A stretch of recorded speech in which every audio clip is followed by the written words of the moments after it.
Mga kagulay, dito naman tayo sa sibuyasan ko. Bisitahan natin, i-monitor natin ang sibuyasan.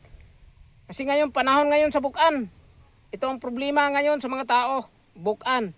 Bisitahan ko sa ginagawa kong sekreto kung gumana ba. Ngayon, ipakita ko sa inyo kung saan nag-umpisa ang bukan o saan siya dapat siya kukontrolin. Ipaliwanag ko sa inyo ngayon lahat. Bisitahan muna natin saglit ang sibuyas. Samahan niyo ako, mga kagulay.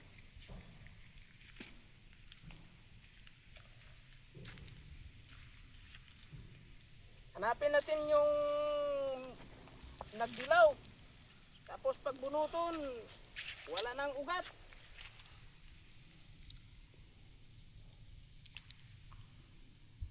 Dito sa medyo malayo-layo, titingnan natin.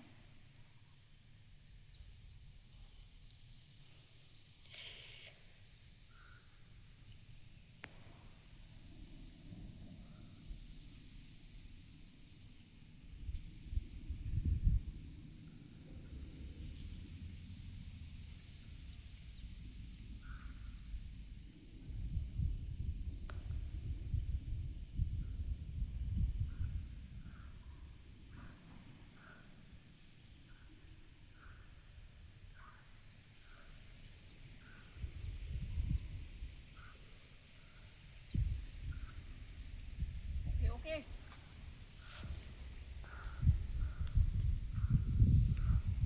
Okay mga kagulay. Perfect. Walang isang nakainan. Ito kasi sibuyas, paborito talaga to sa bukan. Pero kahit isa walang nakainan. Ngayon, ituturo ko sa inyo kung anong technique dyan, parte sa bukan. Kasi lahat-lahat ngayon ga problema at saka nakaraang yung anihan sa lalo na sa mga katutubo dyan sa kasulok-sulukan. Number 1 yan, hindi lang kasi paggulay itong ituturo ko.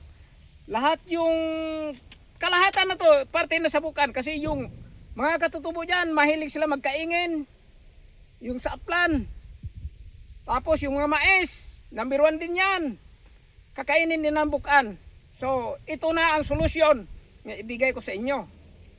O, abangan nyo to. Para to sa inyo, hindi to para sa akin. Itulong ko sa inyo. Yun lang din ang ano ko sa inyo. Share, follow lang. Like, yun lang hiningi ko sa inyo. Ngayon, abangan nyo to. Ang ituro ko sa inyo, parte sa bukan. So, ganito. Mahirap kasi magpaliwanag kasi ganito lang ako. Parang hindi mapaniwalaan. So, ito na oh.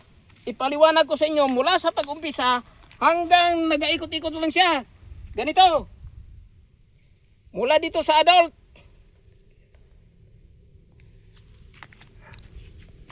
Oh, ito. Ito. Magsimula siya dito.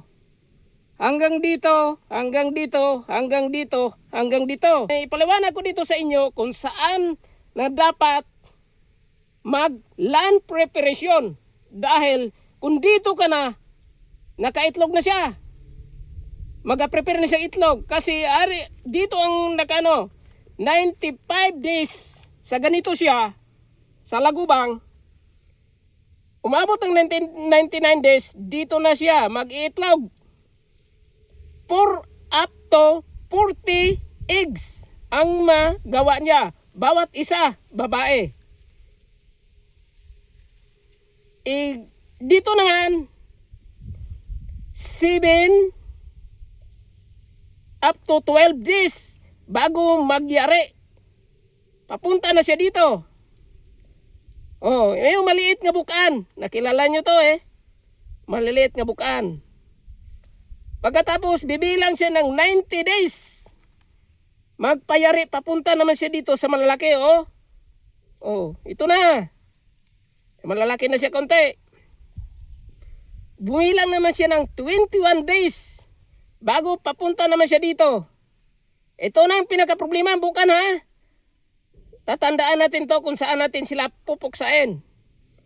Oh, 32 days bago maging ganito naman siya. Pupa. 20 days bago babalik siya sa Salagubang. Ngayon, ang ituro ko sa inyo sa pag-land preparation, dito tayo, kasi nalaman na kung ganito-ganito. Dito na tayo. Ito ang palatandaan natin sa tayong magbubungkal sa lupa, manog-araro. Pag makita natin tong ito, nabukan nga malaki na. Tandaan nyo, ang pinakapalatandaan dito, naging pula-pula ito. Tapos ang katawan niya nagdilaw-dilaw na. Ibig sabihin, malapit na talaga siya maging ganito. So, kailangan sa maging ganito siya, katulad ng mga kaingin sa mga katutubo, tunay palawin nyo, magsunog na ganito. I-monitor ang lupa niyo. Pag makita na kayong ganito, magsunog na kayo dyan sa inyong mga kaingin or yung mga dapat linison sa mga dito, mga kugunan, kung ano dyan, kailangan malinis na sa hindi pa siya makarating dito. Kasi kung dito na siya makarating bago kayo nagsunog, bago kayo naglinis, nakaitlog na siya sa ilalim ng lupa. So, wala. Sayang lang. Kailangan dito pa lang siya, dito na tayo magbabakbak ng land preparation. Kasi pag naglinis ng area, nga nagganito siya, paglipad niya, naging ano na siya, yung nagganito. So, wala na siya itlogan. Kasi ito, pinag-aralan ko to, natuklasan ko to, doon siya itlog sa mga masukal, hindi sa malinis. So, ito ang pinakaano natin, pinakabantayan. Titingnan nating area. Kung may makita kayo itong madilaw-dilaw, mapula-pula, malapit na maganito. So, pag mayroon kayong nang makita ganito, prepare ka na. Kahit ganito lang, pinakaano na, yung malapit na talaga siya, pwede na yan. Basta hindi lang padatingon siyang magganito, ang magyari na siyang ganito. Kasi ito na, problema na. Magsabi ka na nga, problema talaga sa lahat ito. Kasi umitlog siya, tingnan mo, 4 up to 40 eggs ang iyang iyari bawat isa. So sa kadami yan. Pagkatapos dito na, ilang days lang 7 up to 12 days. Naging yari na, maliliit na bukan. Tapos ilan lang 19 days lang, malaki na. Kilala na talaga siyang bukan. Pero ito, kumakain na to sa tanim. Lahat-lahat ng tanim kumakain na to. Ito mas lalo na, malaki na siya, malaki ng kaon. Ilan na din, 21 days bago naman siya magpalaki hanggang 32 days. Reviewer na to 32 days bago na maganito. So pag maganito kayo, magganito na ang kailangan na land preparation na natin ang lupa. Parang maiwasan natin itong bukan nga kumakain sa natin.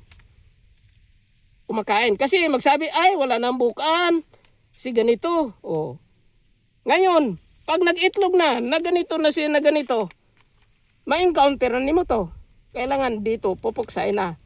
Parte sa mga itlog pang hindi nakaano. Kailangan, laging handa tayo. Tayong manugar din. Yan ang ipaliwanag ko sa inyo. Sana na naintindihan nyo to. Pero kung hindi man naintindihan nyo, so mayroon kayong mga cellphone, ito lang i-research ninyo. Ito. Parang mapaniwalaan talaga nga ako, hindi ko gabiro. Totoo yung ipaliwanag ko. I-research ninyo to sa cellphone parang malaman talaga niyo kung ano katotoo yung paliwanag ko. So, ganito na lang, hanggang dito lang ko sa pagpaliwanag dito sa bukan. Hindi lang ko magtatagal. Ito lang, maraming salamat sa inyong lahat. Yung nag-follow, nag-share, nag-comment. Maraming salamat sa lahat-lahat. Thank you, very, very thank you.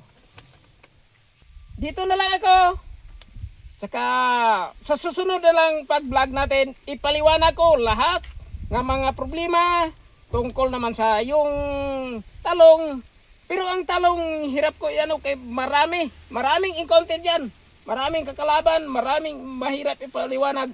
Abutin tang oras dyan dahil sa bilang-bilang ko umabot ng 9 hanggang 10 kalaban natin dyan. Puro nag-itlog dyan. No, medyo tagilid. Baka paliwanag ako pero kaunti lang. Kailangan handaan natin mga itlog. Hanggang sa gamot. Yun lang ang paliwanag ko sa inyo. Sige, yun na lang. Bye-bye mga ka-followers. Thank you.